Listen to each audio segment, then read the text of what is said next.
Welcome to Democracy-ish. I'm Danielle Moodie. And I'm Wajahat. And I don't know about you, Danielle, but do you feel comfortable sitting in an Elon Musk space rocket? No, but I wish he would. I I wish, I wish, wish some Democrats would. I want them to take a ride to the sun in you these know, rockets. at this point, like, I really think that if Elon Musk wants to show his masculinity and bravery, I think that he should say, you know why these rockets keep exploding? Because I'm not inside. And I want him to be as brave as those men that decided to go inside of a canteen and go see the Titanic. Can we get that? Can we do like Elon Musk? If you're so tough, like reverse psychology, like go up in that rocket and show it who's fucking boss, Yeah, Like ride that rocket. You're a big man. The you big are rocket. a You big rocket. man. And for You know, folks who don't know what we're talking about, well, Wow, that is quite the. Hey guys, get back to the cockpit.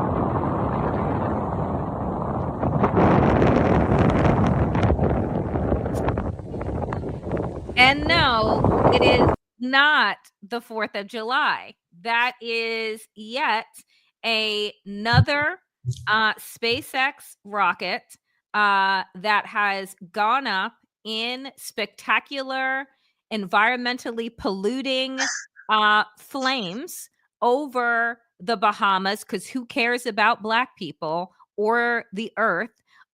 This is exactly what the FAA was investigating Elon Musk over. right? And Elon Musk had the FAA administrator at that time fired and has continued to fire people left and right. Here, we'll get into the rest of this stuff. But Waj, when you see this explosion, which is now, I think, how many has it been? At least if I want to fact check it, but I'm going to rely on our community. If our community can find out how many total SpaceX rockets have blown up, but this is the back-to-back explosions. The first one we mentioned in January, we brought it up, we talked about it, and then this was the second launch, big expensive launch, and he was on Twitter. Oh, sorry, X, and it blew up again. And we have again the world's second most expensive taxpayer subsidized fireworks. And also, folks, it was so bad that guess what? Flights were rerouted and canceled in several Florida airports. So not only did we get an amazing, expensive, taxpayer subsidized fireworks show, beautiful lights in the sky, it also effed up folks trying to fly. And as Danielle said, and I'm glad she brought it up, one of the first acts of business that co-president Musk did was fire the head of the FAA, because the FAA in September of 2024, just a couple of months ago, fined Elon Musk's SpaceX for safety violations, right? And you go check it out on the FAA website. They said we take safety very seriously. The fine was like $660,000. So Musk kicks out the head of the FAA, kicks out the head of the TSA, has now fired at least 400 FAA folks, temporary freeze on air traffic controllers, and Danielle, in addition to 2 SpaceX rockets exploding, we've also had a record number of preventable airline collisions, airline fatalities, and planes landing upside down. Do you feel safe? Are we back, baby? Tell me, Danielle. The back of the plane is to the ground if we're talking about being back. But here we go. The FAA is also close to canceling $2.4 billion contract with Verizon and handing it over to Starlink. Musk fires FAA employees. Musk gets an inside look at Verizon's contract. Musk gets inside look at the communication system being built by Verizon. Musk cancels Verizon contract and gets it for himself. No conflict of interest there. This is what kleptocracy looks like. This is what autocracy looks like. Anyone that was investigating, looking into Elon Musk has now been fired and or silenced, and he is continuing to disrupt businesses from other entities like Verizon, and steal their business and our tax dollars, and put in his own. And that is like that's the grift, folks. That's the grift. And guess what? There's no way to stop him. So You know, the funny thing is Twitter, well, MAGA on X is after me because it was late night yesterday, and I criticized Musk, and they come out and defend Musk like he's their daddy, or they owe them money, or like he's gonna beat them. Oh, how they've come out, all the Republicans and MAGA defending Daddy Musk, the excuses that they've made for this quote unquote DEI hire, right? It's okay. You know, they literally are criticizing NASA. Do you know about the Challenger explosion? Me, like, yeah, NASA's been around for a while, done some amazing things. They're like, why don't you just give Elon a chance? You know, at the beginning, there's going to be, you know, mistakes. I'm like, why don't you get on that rocket to Mars? How about this, Danielle? How about we actually invest in NASA? How about we actually stop privatizing all this stuff? How about we stop outsourcing all these core functions to Elon Musk? How about Elon actually declares all of his, I don't know, subsidies that he's received and contracts he's received from the United States government to the tune of Washington Post at $38 billion. And, you know, reveal his, I don't know, conflicts of interest, which should bar him from running Doge, which apparently he doesn't run, and bar him from doing anything with the government, considering that he's not a federal employee and he has not been confirmed by the Senate in any capacity. Oh, I don't know. This is maybe oligarchy, kleptocracy. Maybe this is what Elon Musk bought for $290 million, which you and I have said for the richest man on earth is like me taking my kids to the dollar store and spending $20. Great return on investment. Look at the cost, America. Do you feel safe? Do you want to fly planes? Because now each time I fly, I got to go to Michigan next week. I never used to think about this. Now I'm like, I'm terrified. This is like the first time in 4 or 5 years. 5 years ago, I was like, I hope I don't get COVID. And now it's like, I hope this plane lands. I mean, here's the thing is that I wish that I could say, Waj, relax. You're being hyperbolic. Waj, relax. Like the sky isn't falling. No, just all the planes are. I would love to say that the concerns don't come with a pile of evidence to back them up. But the fact is, it does. We have become incredibly unsafe across the board. We're going to change topics in a moment and tell you where else we are unsafe. But this is it's not. Oh, sorry, folks. The microphone went down. Thank you. It's not a joke. Like like all of these things are accurate. Elon Musk, for the bargain basement price of $270 million, bought America. And with that, his return on investment has been billions of dollars in contracts, has been the ability to shut down this social safety net, what we have been paying for, and direct our tax dollars to his bank account by virtue of his quote unquote businesses. He's a genius, Daniel. He's a genius. And but here's the thing. I thought about this morning because I apparently love to torture myself. So I thought about this morning. You know what I find really funny, Waj, is that Black people of color, have to be absolutely perfect. And even in that perfection, we are told that the only reason why we ever get anything in life is because we are Black or we are brown and are given handouts, right? That's right. That's right. But do you know who gets to fail spectacularly over and over again and call it innovation? Cis hetero white men. Right? Who continually fail. This explosion, I think, is number 4 of 8 that have happened with SpaceX. And one would say, right, maybe let's pull back on this because it doesn't seem to be working.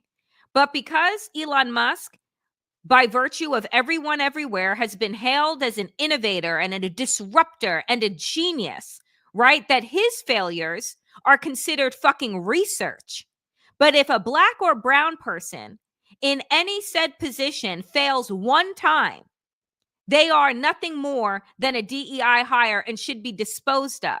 So again, I just want people to think about who gets the benefit of being an innovator and what that innovation looks like versus perfection, and how the perfection is questioned if there is a stumble, but how these people fucking knock shit over, burn it up, and explode on a regular fucking basis, but still manage to get on the cover of Forbes and Wired and this place and that place as like these innovative geniuses.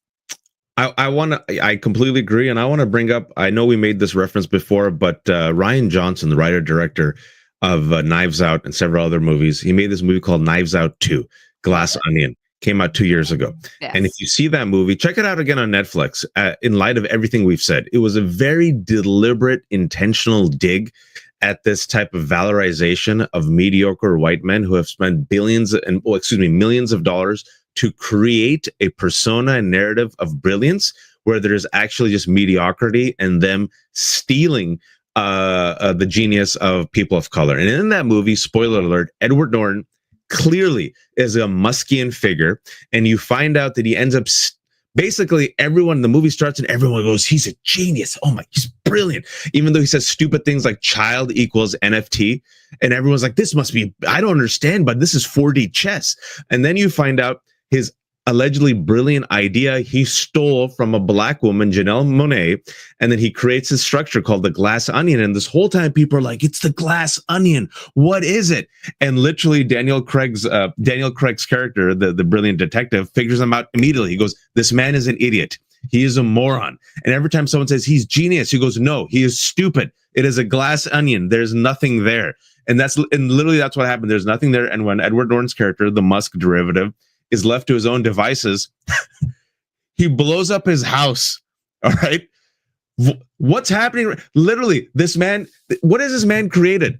Tesla, he just took over. He has like rich parents. He gets government subsidies for SpaceX. He buys his own hype. Walter Isaacson did that book on him, Elon Musk. This man is a moron. Show me the brilliance. Show me the success, Danielle. Show me.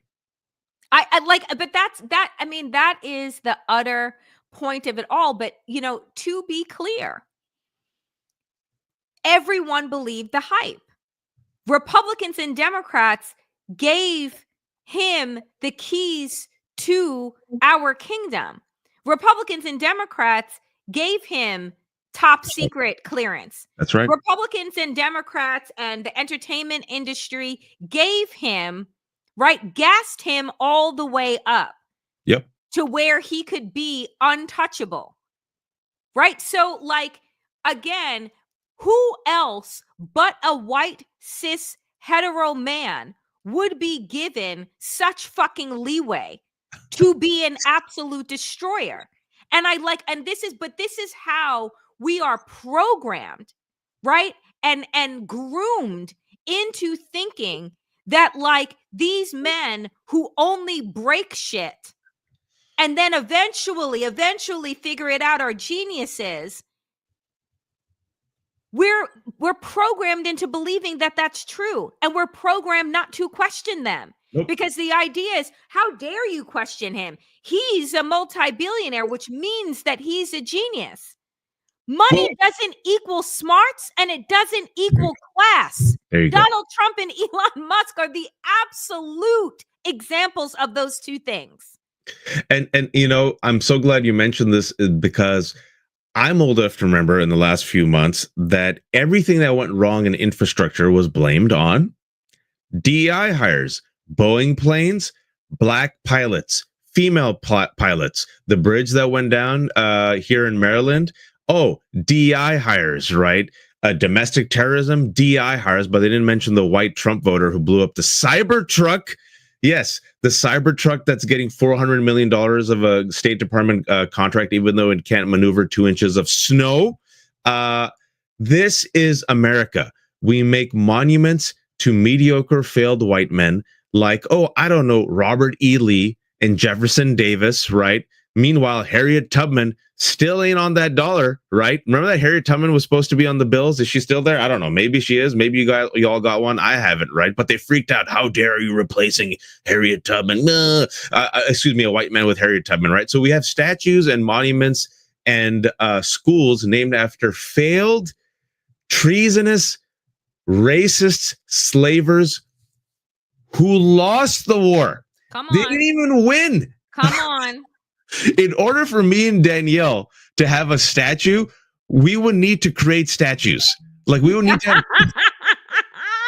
like, here's the creator of concrete, Danielle Moodie. And it would be like a slab. It would just be like they wouldn't even make your face. It'd be like, you ever see those? I don't know if you follow sports. I know you follow WNBA, but like the last year, Dwayne's right. It would be Dwayne Wade's like statues. all the statues have been made of people of color recently are like the worst ever. It would be like that in bronze. It would be like the white blonde version of Danielle Moodie. Oh God. You know what? And so at some point, if we ever have history, right, Waj? If we ever have history again, this podcast, when they're digging it out, right, from like wherever, you will be a white blonde man named Chad, and I will be a white blonde woman named Tracy. Who did something good. Like, right? Who like they told us like we will be so white, 50 years from now, and they'll just be like, they tried to tell us we'll be hailed as heroes then, but we'll be white. It's like Aladdin, Jasmine and Aladdin. It was like, hey, this is Waj. And Danny and Waj kept it real. But speaking about mediocre white men, there's another mediocre rich white man who failed up in life called RFK Jr., who doesn't have a medical degree, whose own cousin called him a predator, who cheated on his first wife so many times and left detailed encounters in a diary, and she read it.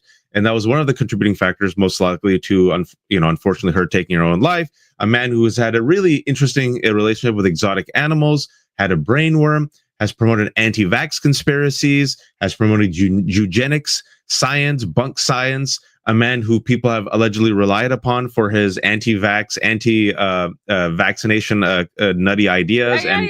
80 people in Samoa, mostly kids, died due to measles. So he's now the director of Health and Human Services during a time, Danielle, when measles, a preventable disease, is spiking, TB is spiking, bird flu, COVID. What? Oh, I didn't know where that was coming from. Danielle, no.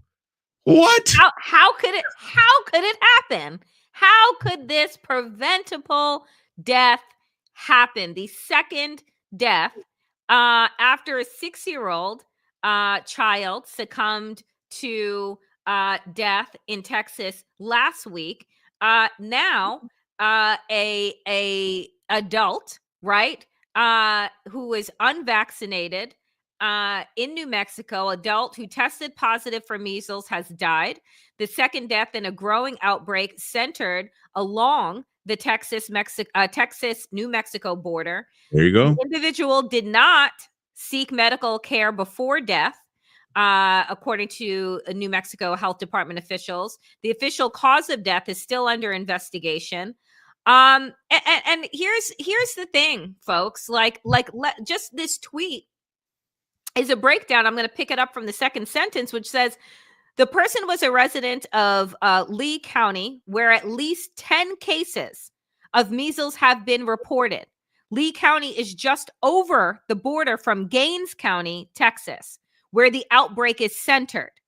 6 of the Lee County cases are among adults, and 4 are in children under the age of 17. 7 of the 10 were unvaccinated, and 3 have unknown vaccination histories. I'm gonna chalk it up to they're not vaccinated.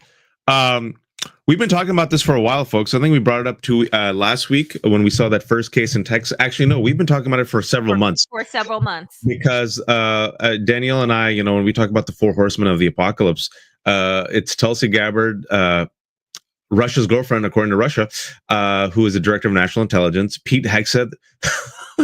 Remember Pete Hegseth a couple of weeks ago when it was the first airline collision in DCA right here next to me, which killed the most amount of Americans in a domestic airline tragedies in 16 years.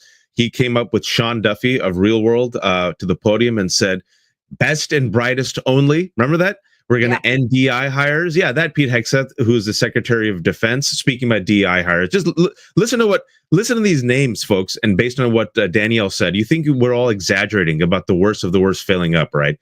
RFK Jr., Tulsi Gabbard, Pete Hegseth, and Kash Patel, head of the FBI with zero law enforcement, but he's the willing POC reek of Donald Trump, right? RFK Jr., folks, out of all of those folks, has always been the most terrifying for me because I don't know, even though I'm an English major, I remember COVID, and my daughter is a cancer survivor, and my wife is a doctor. And I did an article in the New York Times in 2019, right before COVID, about vaccination rates going down. Danielle, this was pre-COVID. It's in the New York Times, and about the World Health Organization saying that vaccine hesitancy is a top 10 global threat in 2019 before COVID. So now we have a guy who doesn't believe in vaccines and spreads conspiracy theories and thinks black people, thanks to their black skin, their superhero black skin, builds some special antibodies and antigens, which is why they don't need apparently medical treatment, and believes Ashkenazi Jews were signaled out, especially, and somehow, thanks to the conspiracy theories, didn't get COVID. Jews also got COVID and died, folks.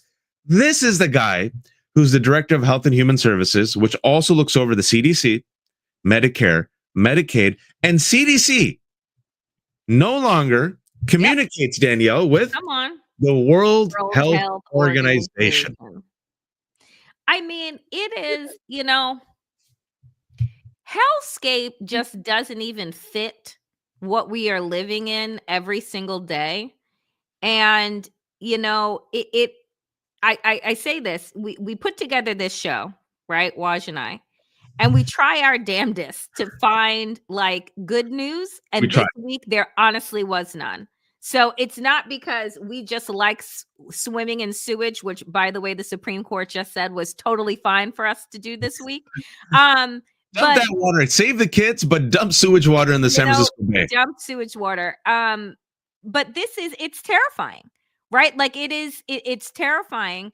And this is you think that nothing is going on that we need to be paying attention to, like China this week saying, oh, if America wants a tariff war, they want a trade war, they want a war, bet we got it, right? Like that Europe is just like, yeah, we got to strengthen our military because we ain't got no allies anymore. You would think that the American military, American leadership would have other things on their mind, but nah.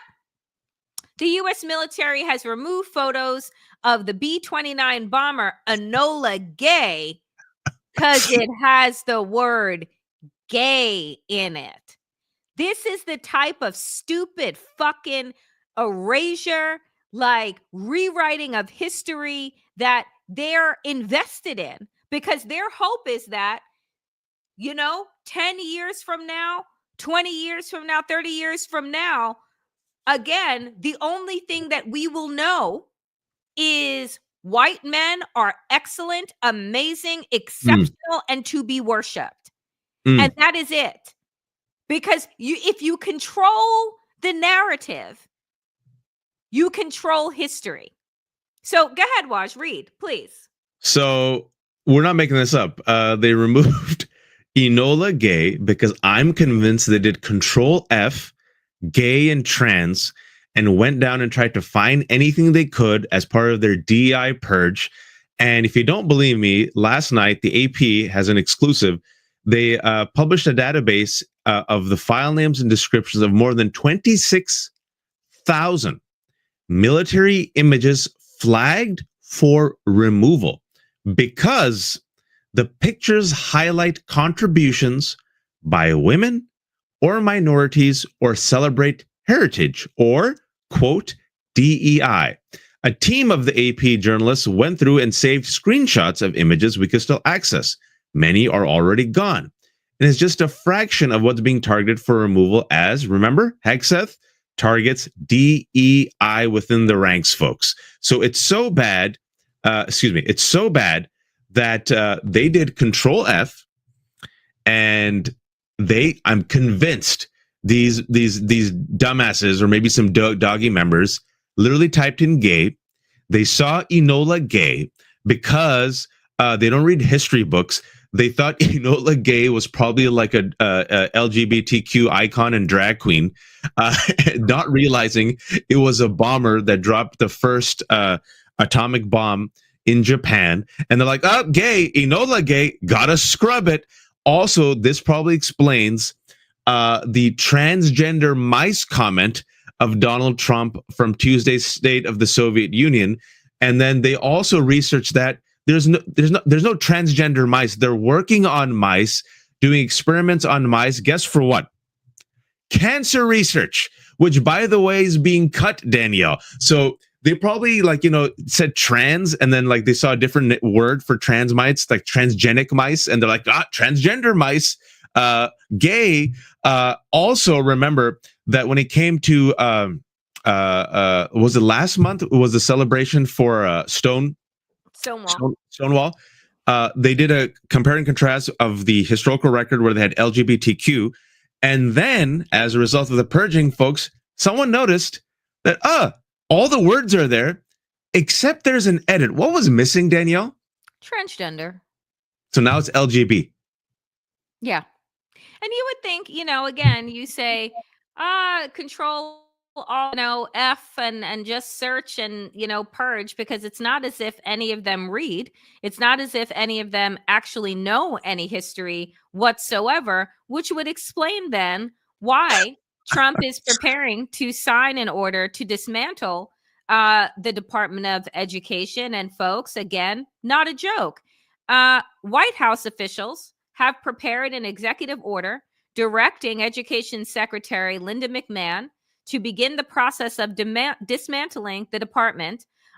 Sources said Trump has long signaled his intention to close the department, but fully eliminating it will require Congress to act. It doesn't matter whether it requires Congress to act or not, because all you have to do is starve it of federal funds and watch it slowly die. And do we think that Congress is not going to pass legislation to do it, to make sure that America's children, which I'm assuming it's roughly 90%, 90% of our children are educated through public education. So the goal here, again, dismantle and privatize. And then those that cannot afford, fuck you and fuck off. That's right. And everyone else will be great. This country is being destroyed. One moment, one executive order, one piece at a time. And the person responsible for it ultimately is Elon Musk, right? Because it isn't just the Department of Education. It is also NOAA. It is also Veterans Affairs. But I want to play for you when asked, right, by Dana Bash, Fisher Price Speaker of the House, are you okay with everything that Elon Musk is doing? Show you what he's doing for the F.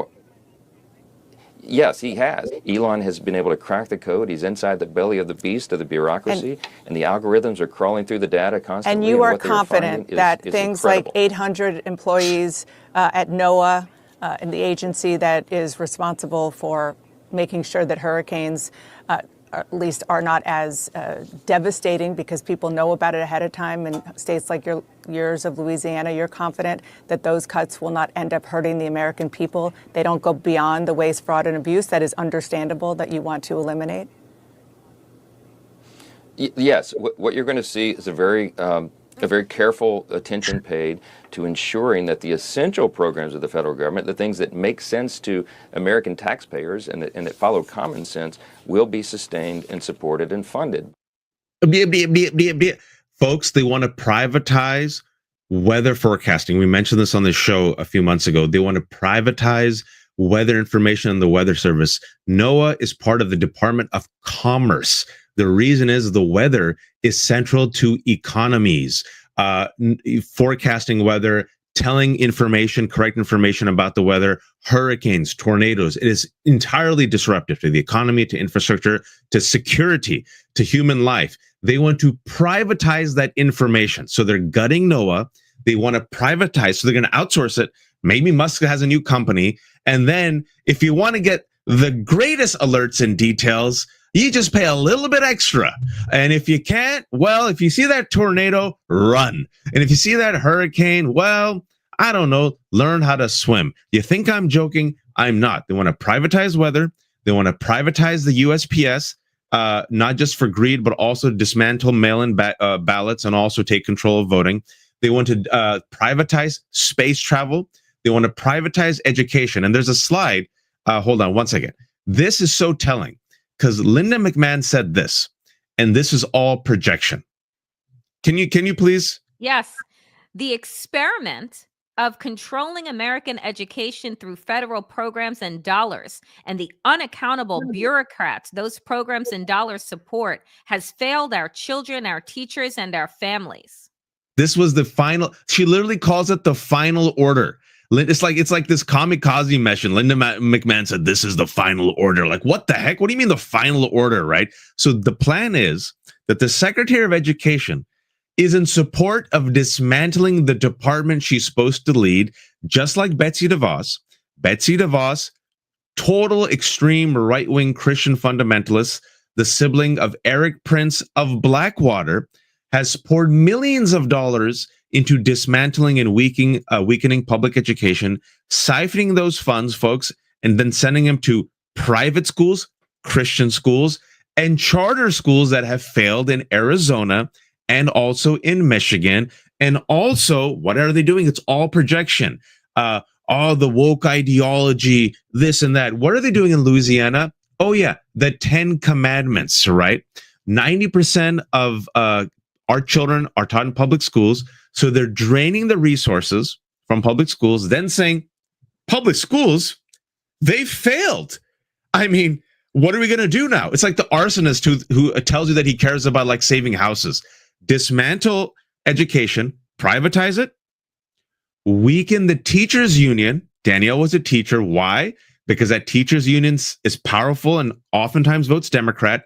And going back to 1954, it always goes back to race and white supremacy. You always think Danielle and I are these two darkies are always whining and complaining. The crux, the foundation of the culture war in America was never abortion. That was tagged on later. It has always been desegregation. Brown versus Board of Education, the Supreme Court case, they made it unconstitutional to segregate in public schools. Ever since then, this has been the agenda since 1954. Oh my God, they've taken over public education. They're indoctrinating our children. Yep. They're doing the DEI of 1950. It's the same crap. It's the same crap. This country, as we've mentioned on the show before, would rather drain swimming pools. Come on. And have black kids swim with white kids. On. These people would rather terrorize young black girls in Arkansas to the point where Dwight Eisenhower had to send the National Guard than have these black girls attend a desegregated school. So everything that is happening right now, I'm not shocked. I'm shocked. I'm not surprised. This is America. It has always been this way. It is the death rattle of white supremacy. I said this 10 years ago, which has transformed into a death march. It's the same old playbook, the same old Bond villain plan. It's just this time it's been rebooted, and now they're telling it to you to your face. Sorry for my Ramadan rant. No, let me tell you something. You don't apologize, because this is what this show is for, which is connecting the dots back to history, into our present day, and projecting into the future. That is the work that we do here on this show and in our lives every single day that Waj and I do, which is why we are always so appreciative so far of the donations that have come in, that we ask that you guys like, comment, and subscribe, because what they are coming for next, right, is going to be our voices. Yep. Right. I want to take a moment and aside, if you allow me, Waj, for a second. Side away. My 82-year-old uncle called me earlier today and said, Danielle, I'm really worried about you. And I said, why? And he's like, because you are out here telling the truth on a regular basis, and I need you to watch your front, back, and sides. This is my Pentecostal uncle, right? Deeply devout and religious, that is saying to me, I see these people, I am praying for you, and I am covering you, but you are out here. And I said, here's the thing. I am so grateful for your prayers. I am so grateful for your your call, and for you, wanting to alert me. And I said, but uncle, I said a long time ago, when Waj and I have been talking about the writing on the wall, that I was not going to retreat, that I was not going to stop telling the truth, that I would continue turning on this microphone until somebody pulled it away from me. And even then I would scream until I had no voice. So we are very well aware of the dangers that are all around us. And we are very well aware that we are people that continue to put ourselves in the crosshairs, because you deserve the truth, because you deserve the information, because you deserve the opportunity to make decisions about your own goddamn lives. And that is why, and I'll continue to say this, that is why the work of independent journalism in this moment is all we have. Because the story matters. The narrative, what is going to be told about this time 50, 60, 70 years from now will matter. That's right. Right? And so we don't do this because we think that it's fun. We don't do this because we think that it is just like we want to pop off and likes and this, that, and the other thing. We do it because we are dedicated, and we are doing it at a time when telling the truth is fucking dangerous. And so I offer that in, as an aside, because you all showing up here, you all deciding to give whatever it is that you have in this time when resources are becoming so scarce, right? Matters. So we have got to continue telling the truth. We have got to continue spreading, right, the truth, because they are erasing us. Literally. Every day and every moment to make it so that we never existed at all. They are trying to erase us out of the story. They're trying to send us back. They want women to go back to the kitchen and become trad wives. They want anyone LGBTQ to go back to the closet. They want people like me, who are children of immigrants, to go back, even though I was born and raised here. If you're Muslim, they want you to take off that hijab and pray the way they want you to pray. They don't want you to read books. They don't want you to write your story. And if you've written your story, they're literally purging you as we speak. The veterans, the people who bled for this country, the people who fought for a country that never fought for them, the people who loved a country that never loved them back, the black men, the natives, the Asian Americans who fought and died for a country that said that you're the enemy and you're the other. They're removing even that history. The Tuskegee Airmen, they tried. Remember that? It was the first thing that Pete Hegseth did, and there was a huge brouhaha, and he came back and said, no, we're bringing it back up. So if you don't write your story, folks, in America, your story will always be written for you by others. And if you aren't telling your story will always be told to you by others. And the others in this case are white supremacists, mediocre, terrified, reactive, reactionary white men and women who want to chokehold this country back to the 19th century, to the imagined romantic halcyon days that never existed, ever, right? And the problem is this country was never white. White folks have been here, but natives have been here. Asians have been here. Black folks have been here. Mexicans have been here. That's the problem, folks, with the white supremacist experiment in America. You just can't get rid of all of us. And if you do, and if you do, the entire experiment fails. We're the foundation. So it's like saying, I want to build a house, but I want to remove the foundation. What's going to happen to the house? House going to fall. The house is going to fall, and you're witnessing it in real life. And so we started that show with these really unsubtle metaphors of the universe. Rocket exploding, measles death. I want to add one more. Bees, no, butterflies. Yesterday it came out that the U.S. butterfly population has declined 22% in this century. Even the butterflies are like, peace out, y'all. I can't do this. 22%. So what we always said, we've been doing Democracyish for 2 years, is we've been trying, folks, to connect the dots, warning people. I don't know, Danielle, but the last week in particular, it's only been like 45 days since this moron's been president. It's like what? It's only been how many days? 47 days, I think. Yeah, that's it. I've had a lot of intelligent people come up to me and say the following, because it's Ramadan, you go to iftars. Iftars is when you break the fast at sunset, so you meet a bunch of folks, right? So a lot of these otherwise intelligent people have come to me. I want to ask if they've said this to you. Waj, did you know it'd be that bad? And I say, yes. I've been warning you. I want to say yes, mother effers, but I'm fasting. But I was like, yes. Verse 4, yes, motherfucker. Yes, I knew this would happen. This would happen. Well, veterans, Republicans, we tried to save you. Right. In today's hellscape news, the Trump administration is planning to cut, folks, 80,000 jobs from the Department of Veteran Affairs. 80,000 jobs.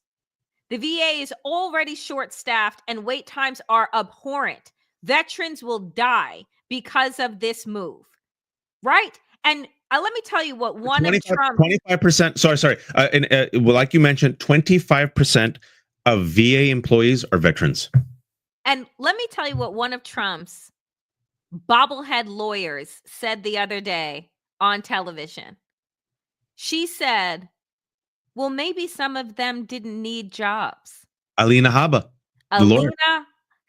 said, maybe some of them, they didn't really. What about the veterans? She was asked. Your base, right? Your supporters. What about them? And she goes, well, maybe they just weren't qualified for the jobs. Yep. We just can't have people in jobs. And I'm like, you're in a job that you're woefully unqualified for. This exact quote.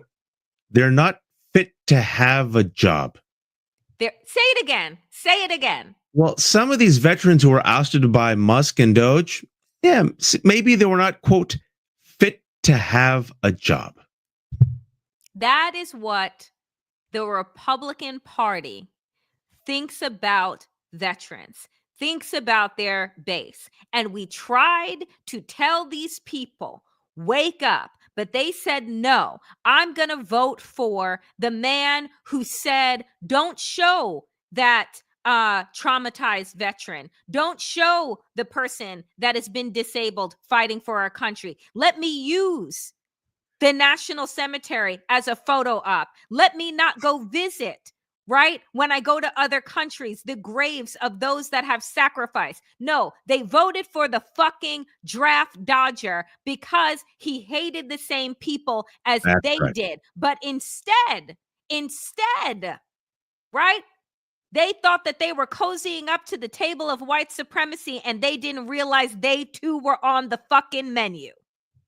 Breaking news, if I may, exactly what Danielle said, as of 1 hour ago, Homeland Security suddenly and illegally announces It is ending a legally binding collective bargaining agreement with 50,000 TSA workers and their unions. And a lot of those TSA workers vote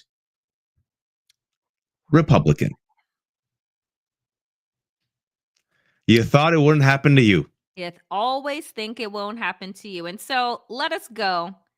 Where are we with Democrats in this Great moment? timing. Great timing with Joyce. Where are we in this moment with Democrats right now? Congressman Al Green on Tuesday, older black man with a cane, showed more courage and conviction in that moment than we have seen from the Democratic Party at all over the last fucking decade. He said, last night I stood up for those who need Medicaid, Medicare, and Social Security. Democrats will never abandon the fight to make sure every American has a safe, healthy, and financially secure life. And what is unfortunate, Congressman Al Green, is that while you believe Democrats will never abandon the fight, they sure as fuck abandoned you. Tell him. Let's name him. Name the 10. Abandoned you because 10 Democrats decided to vote alongside the fascist MAGA party. Amy Barra, Ed Case, Jim Costa, Lauren Gillen, Jim Himes, Chrissy Houlihan, Marcy Kaptur, Jared Mauskowitz, Marie Perez, Tom Suzy. They all decided to vote to censure Representative Al Green for taking a stand. And I want to remind you that there was another Green, a disrespectful white bitch Green. And I guess I called her a bitch because I am not fasting. Who in 2021, 2022 stood up and heckled Joe Biden. Guess who wasn't censured? Guess who wasn't thrown out by the sergeant of arms? But the black man, elderly Representative Green, is thrown out and is censured. And what did a majority of Democrats do? They sat there and they said, ooh. No, the paddles. The paddles. The There you go. There you go. There you go. I don't know what you think that you were auctioning for because America was already sold. So I don't know what we were using the auction paddles for. But I will tell you that in the moment that Representative Al Green was forcibly removed by the sergeant of arms, every single fucking Democrat should have gotten up and filed the fuck out. Can you hear me or no? I can't. All right. Give me a second. All right. But, you know, here's the thing, folks, as Waj fixes his microphone and comes back. Here's the thing, because this is what drives me absolutely insane, is that when I look at this photo, and for those of you who watch the Danielle Moodie show, I posted it and I've talked about it ad nauseum this week, is that the fact of the matter is, this was the courage that we needed in this moment. We needed the courage of the Al Greens. We needed the organization of the Democratic Party to come out and to say en masse, this is not normal. This is not okay. We're not going to sit here and pretend that what the fuck is happening in this country, right, is not a coup. And so we're going to use this as an opportunity to make a spectacle, to make a scene, and to be the story. But do you know who told them not to be the story? Do you know who told them not to protest, not to wear shirts, not to stand up, to sit there quietly because they think that decorum is going to save them? Jasmine Crockett. Hakeem Jeffries, the leader of the Democratic Party, had a meeting with Democrats and said, don't do anything, don't become the story. And then those that did, Al Green, Jasmine Crockett, Maxwell Frost, and others who would trickle out during that speech were reprimanded afterwards by Democratic establishment leadership. They don't get it, folks. They do not get it. They should all, especially the 10, Hakeem Jeffries, the 46 who sided with Republicans for the Lake and Riley Act to punish immigrants, undocumented immigrants, simply charged, Danielle, charged with nonviolent offenses, right? Such as shoplifting. All of them should get into an Elon Musk SpaceX rocket and fly into the sun. Listen, I think we've said this before on the show. I'll say it again, speaking for myself. I am not beholden to any political party. They are not my kings, my queens. I'm not a die-hard Democrat, okay? Why? They're politicians. To me, Danielle, politicians are tools, servants of the people. Whichever politician is most useful, I will ride that politician. If that politician ends up being a detriment, I will replace that politician, right? That's how I take it. I support the Democratic Party because right now it's the only counter to what I know is a right-wing authoritarian force. That doesn't mean you don't push them. You have to push them. But this Democratic Party, with this leadership, where Senator Warner of Virginia, 70 years old, remember what he said Tuesday, right before the State of the Union? Remember what he said? He goes on Fox News, folks. Yep. I'll remind them. Senator Warner, Virginia, go check out the clip if you don't believe. You have to see the clip. Goes on Fox, praises Donald Trump for what he's done on the border, and says, well, I don't agree with him on everything, but he's the president. The next day, he's on MSNBC after the spectacle and says, yeah, I didn't choose my words properly, correctly, but on the border, praises him. Now, folks, can you please tell me or show me how kissing up to Donald Trump, how moving to the center, how pushing all the talking points to the right, how speaking like Republicans to court their voters has worked out for Democrats, how attacking the woke and using the weaponized language of woke against your own base has helped the Democrats, how kicking Palestinians and pro-Palestinian supporters, including a lot of white folks and Jews, in the face has helped Democratic voters, how has completely ignoring transgender people, who only make 1% of the population, helped the Democratic Party. Please show me. I would love to see it. And to make it worse, Gavin Newsom yesterday, on the inaugural episode of his podcast, Lord Jesus, he invited, let me repeat Lord this. Jesus. Gavin Newsom on his podcast, the first guest on his podcast. Tell him who it was.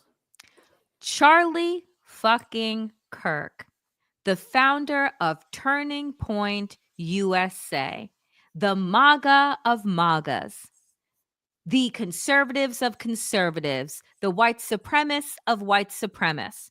And what does Gavin Newsom do during that 75 minutes?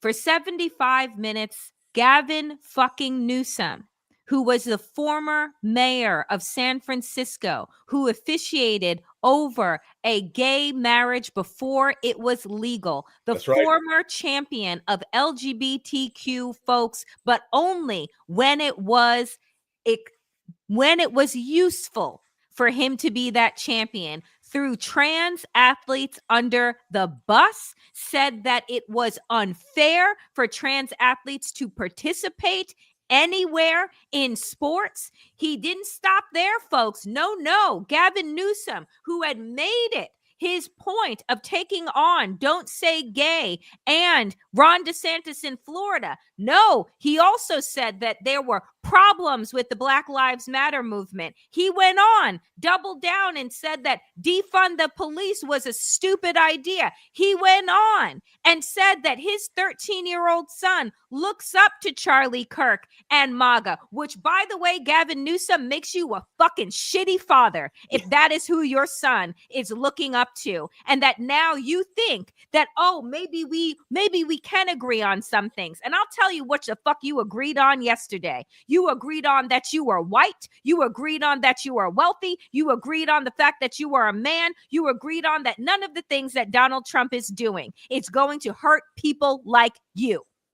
That's what you agreed on yesterday. You agreed on the fact that you believe that your whiteness is going to protect you, and that you see where the grift is going, where the drift is going towards MAGA, and you use your 75 minutes to solidify yourself. If you think for a fucking second that you are going to run for anything in 2028 and have Democrats fucking vote for you because you have a head of hair and a nice fucking smile, you are mistaken, my friend. You are fucking mistaken. You dug your grave, and I pray to God you lay in it. Do you think, Danielle, he has a chance? I said the same thing. Let me tell you something. So long as I have breath in my body, I will make it my absolute mission to make sure that that motherfucker doesn't end up anywhere near anything. I said the same, less eloquently, on a show, that I think he dug his political grave. That if this was a ploy for, and I said 2028 presidential, but this country is self-destructive. So let's see. I said it's over, because I believe Democrats like this, who are moving to the right, who are pushing the Overton window to the right, who are trying to kiss up to the right, I think they're overplaying their hand. They're misplaying their hand. And I want to give you one historical example, Danielle. Mm-hmm. I was on the right side of history. I'm proud of this. After 9/11, the war on terror, I was a young man. I was 21, 22. Everything we warned about turned out true. Mm-hmm. Criticized the war on terror, criticized the Patriot Act, talking about our civil liberties, for speaking out loudly at that time. You can imagine how it was, especially if we were brown and Muslim, but it didn't matter if it was anybody. I mean, this country lost its mind. Remember that? They canceled Susan Sontag. They canceled the Dixie Chicks, the whitest women on earth. So imagine a brown Muslim guy writing articles, right? Mm-hmm. But remember in 2006, about 4 years later, it was rah, rah, rah, jingoism, Bush wins in 2004. But remember 2006, Danielle? Mm-hmm. People are like, they lied to us. Rage, the recession, people losing their homes. And then what happened? This country voted for a black man, a Muslim. Yep. He's not Muslim. I'm kidding, folks. So all these people are short-term thinking, realizing it's over, that this is regression. And for the sake of that money and the donors and the corporate power, they're moving to the right, because as Danielle and I have said for 2 years, these folks never cared about DEI, BLM. Trust me, folks, I know these donors. They hate this stuff. They hate it with a passion. And so they're moving to the right. And I believe that they're digging their grave, because I believe there'll be a reckoning come summer. Once the sun comes out, you're going to see people come out. And I think these people are going to be like Homer Simpson. Right now, they're going back in the mm-hmm. What is that Homer Simpson mean? They're going back in the bush. And now, and then they're going to, in May, June, they're going to be like, I'm part of the resistance. And we're going to be like, no. And I know we're running out of time, but can we please, thinking about how everything's connected? You have that Scott Jennings? Yep. Go ahead. Tell me about this, please. I had to bring it up. You know, so here's the thing, right? For those of you, right? Again, we tell the truth. That's what we do here. And Waj at one time was a contributor at CNN, right? Debating this guy. And was on TV with this guy who goes on television every day and fucking lies and licks Donald Trump's feet and has sold his soul to MAGA.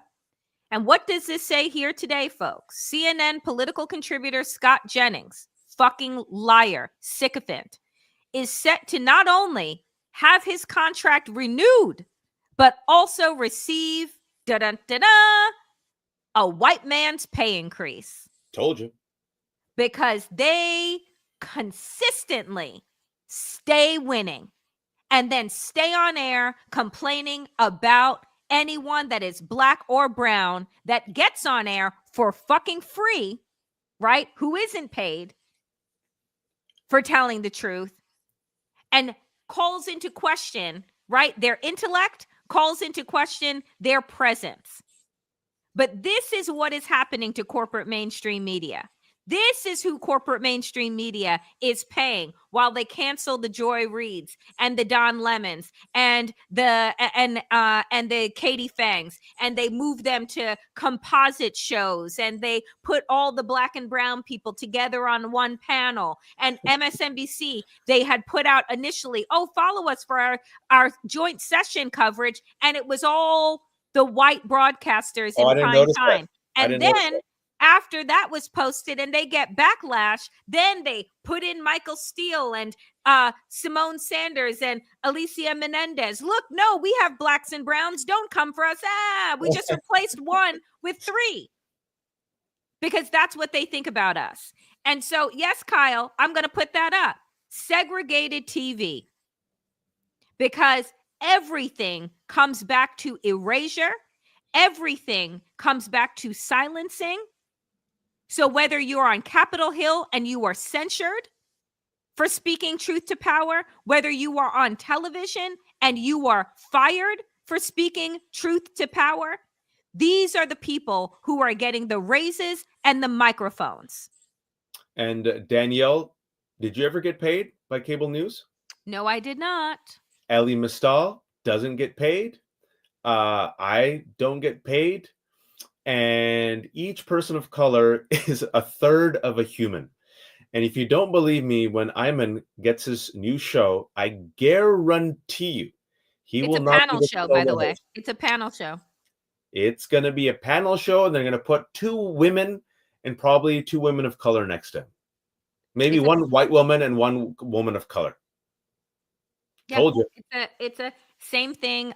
Jonathan Capehart's weekend show, Soul Black Gay Man, on air. His show gone, but he's like announcing, I'll be on a weekend panel show. Right? Like each person of color is worth a third. So, at least the original founders had black people as 2/3 of humans. So we've gone back. We've gone back. And so to close out, because I was desperate for some, and I know we're over time. I was desperate to find some news somewhere that wasn't apocalyptic.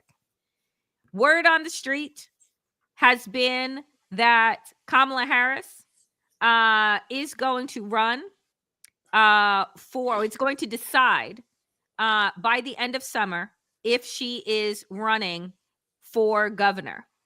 If she were to run, which means that would set her out for 2028. But mind you, I don't think we're having elections anyway, so not a concern. But if she were to run and win, she would be the first Black woman governor responsible for the 4th largest economy. And like in the world, I mean, like the 4th largest, like California, 4th kind of largest economy, not in the world, but no, it's California is one of the 5th largest economy in the world. Oh, I'm sorry. Okay, so yeah. I was right. She would be in charge of the 5th largest economy in the world, and it would be astounding, right? So that is just a little bit of possibility, if that were to actually happen. It could be good. Just to bring back things full circle, and I know we ran a little bit late. Thanks so much for everyone who's watching. We actually got more and more viewers as the hour went on. There was just a lot of news to cover.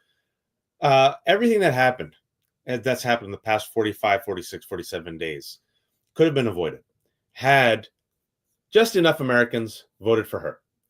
Not perfect. We criticized her. We criticized the Democratic Party. She made her mistakes. Democratic Party made her mistakes. We've mentioned it. But the lesser of 2 evils, folks, is at least a competent, intelligent Black Indian woman who cares about the Constitution. All right. I don't valorize or put on pedestals any politician. But everything that we've been talking about, everything, we would not have been talking about if simply just enough people had voted for her. But they couldn't stand voting for a Black Indian woman. So they voted for a racist criminal vulgarian instead. And do you feel better, folks? Do you feel great again? What we have is being eroded and destroyed by the world's richest man who was born during apartheid and a professional racist criminal who avoided war because he had a rich daddy who gave him bone spurs. And they want to take this country back to the 19th century. So it's up to the rest of us.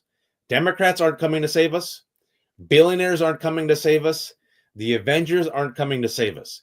It's going to be all of us uniting together.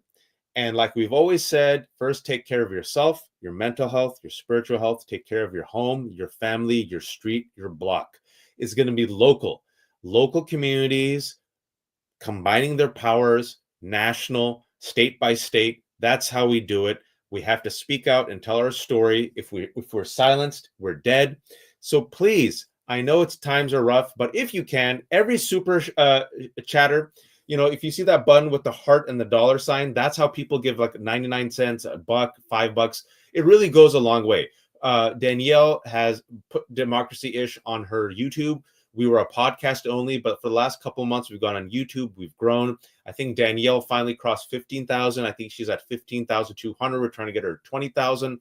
We get no corporate sponsorship, no ads. We're terrible capitalists. We don't believe in paywalls, so everything's free. We depend on this community that is growing. So please like this video. As soon as it drops, within about 1 minute, share it anywhere because the elves and the algorithms love it. Please, if you don't, click that bell and you'll subscribe to Danielle and you'll know when she's on live, which is like all the time. She does like 18 shows. And we are on Monday and Friday, 12 p.m. Eastern time live. And folks, finally, also make sure that you subscribe to Waj's Substack, The Left Hook. Again, all information is free. You can choose to support him with a subscription, with a paid subscription, but you can support him. You can support him nonetheless by subscribing and providing more eyeballs, which goes a long way.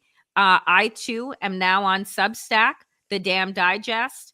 That I am putting out content there on a regular basis. I went live for my first time. I was invited on the Journeyman show, and that video is up now on my Substack. If you want to check out that What's the address for your Substack? My Substack is daniellemoodie.substack.com is what it is, and it is The Damn Digest. So again, for those that have asked, how can I support you on a monthly basis? Super stickers and super stuff is great. You can support on a monthly basis by becoming a paid subscriber on Substack, where I'm putting out content, and the same is true for Waj. But again, we are never going to put our content behind paywalls. Because we believe that is where democracy dies.